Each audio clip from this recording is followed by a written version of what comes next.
Jangan lupa subscribe YouTube channel Metro TV News dan jangan lupa nyalakan notifikasinya. Berikutnya pemirsa, kami akan membahas apa akar masalah kemacetan parah dan penumpukan penumpang di Pelabuhan Merak, Banten. Saya akan bertanya langsung ke Dirjen Perhubungan Darat Kementerian Perhubungan Budi Setiadi. Selamat malam Pak Budi. Selamat malam Mbak Sia. Oke Pak Budi, jadi apa penyebab utama antrian panjang di Pelabuhan Merak yang sudah terjadi bahkan sebelum puncak arus mudik sampai hari ini Pak? Ya, kalau saya identifikasi ada beberapa persoalan yang mungkin bisa kami sampaikan sebagai penyebab antrian yang terjadi di beberapa. Awalnya adalah masalah antara supply dengan demand yang kurang bisa ada keseimbangan yang baik. Kalau supply-nya seperti kita ketahui bersama bahwa di Merak itu kita siapkan ada 7 dermaga, di mana 6 dermaga reguler biasa dan 1 dermaga dan premium. Dari 7 dermaga ini kita mau operasikan sebetulnya kapal yang ada di sana sekitar 70 kapal. Namun demikian ada beberapa kapal yang docking dan sampai dengan saat sekarang ini yang existing ada sekitar 68 kapal yang siap untuk beroperasi. Namun karena keterbatasan dermaga yang ada, jadi satu hari itu kita akan operasikan sekitar 36 kapal. Namun dengan adanya volume yang meningkat, sudah kita tingkatkan satu dermaga sekitar 6 kapal dan dengan demikian satu hari 40 kapal sudah bisa kita operasikan. Kemudian persoalan yang ada di sana sebetulnya selain menyangkut masalah supply dan demand adalah adanya beberapa masyarakat yang saat masuk ke dermaga seharusnya kan sekarang dengan adanya aplikasi Verigi saat on journey masyarakat sudah bisa memesan menyangkut masalah tiketnya. Namun demikian masih banyak yang belum paham, belum tahu, sehingga dengan demikian begitu masuk ke dermaga ternyata banyak di antara masyarakat yang belum membeli tiket yang dengan aplikasi ini.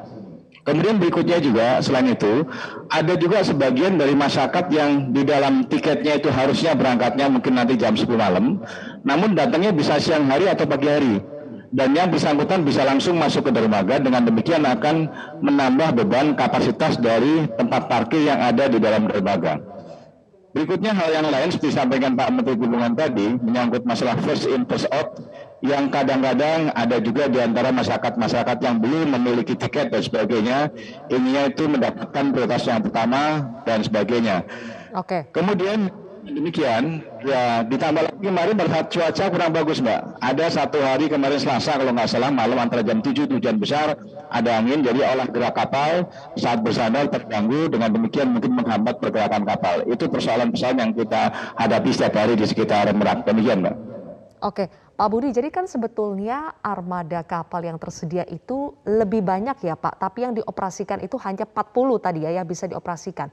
Adakah cara agar semua kapal yang saat ini ada di Pelabuhan Merak ini bisa semuanya beroperasi Pak? Kalau untuk semuanya beroperasi, adanya 7, memang yang kita lakukan, arahan Bapak Menteri Perhubungan kemarin, akhirnya saya mencoba opsi lain, alternatif lain, untuk tambahan dermaga. Dan di sana ada 2 dermaga yang potensi, yaitu pertama ada dermaga Bojonegara, hanya kapalnya tidak menggunakan kapal Roro, namun demikian dengan LCT.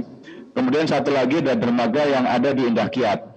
Dan di Indah Kiat saat dari mulai kemarin kita sudah menggunakan 2 kapal yang cukup besar, panjang 200 meter, sehingga kalau itu digunakan untuk mengangkut kendaraan bermotor dari Merak, itu kapal itu bisa mengangkut sekaligus sekitar 500 untuk kendaraan kecil, namun kalau campuran sekitar 250 kapal, 250 kendaraan. Oke. Dan sampai dengan sekarang di Indah Kiat sudah 2 kali melakukan perjalanan dari Merak sampai dengan ke Panjang. Namun yang di Indah Kiat ini tidak ke Bakauni, namun ke Panjang, jadi ke pelabuhan di Pelindo di Lampung sana.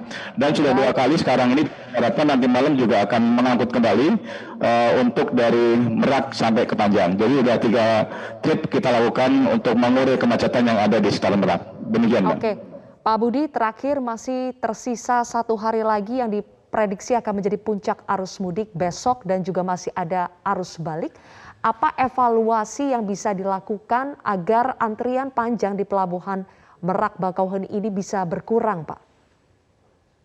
Ya, yang pertama ada beberapa mitigasi yang akan kita lakukan. Yang pertama saya berharap kepada masyarakat yang akan menyeberang dari Merak ke Bakauheni untuk kembali mengingatkan kembali bahwa sebelum atau on journey untuk bisa membeli tiket yang ada, dan kemudian datanglah ke dermaga minimal mendekati waktu keberangkatan atau minimal 1 jam. Jangan kemudian 5 jam, 10 jam sudah ngantri di dermaga Merak yang kemudian berakibat kepada kapasitas parkir yang berkurang.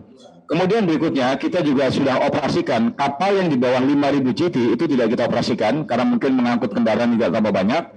Dan berikutnya skema untuk muat kemudian bongkar kita lakukan, artinya di Merak kapal-kapal ini hanya muat saja dan kemudian sampai ke Bakauheni tidak muat tapi langsung bongkar kemudian kembali lagi ke Merak.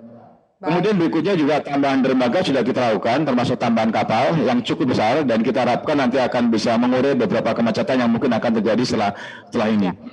Kemudian berikutnya juga terkait dengan lalu lintas ada di jalan tol, kita sudah kerjasama dengan kepolisian untuk kemudian membuat skema delay, artinya di Cikupa, kalau kemudian di Merak sudah terjadi antrian cukup panjang, di tol Cikupa, kita akan menutup beberapa gate-nya untuk memperlambat kendaraan-kendaraan yang akan datang ke Merak. Demikian diantaranya beberapa hal mitigasi yang akan kita lakukan, dan kita sudah kerjasama dengan kepolisian, termasuk dengan semua pemangku kepentingan yang ada di Merak. Demikian, Mbak. Baik, kalau begitu terima kasih Dirjen Perhubungan Darat Kementerian Perhubungan Bapak Budi Setiadi telah bergabung bersama kami di Pramtadus.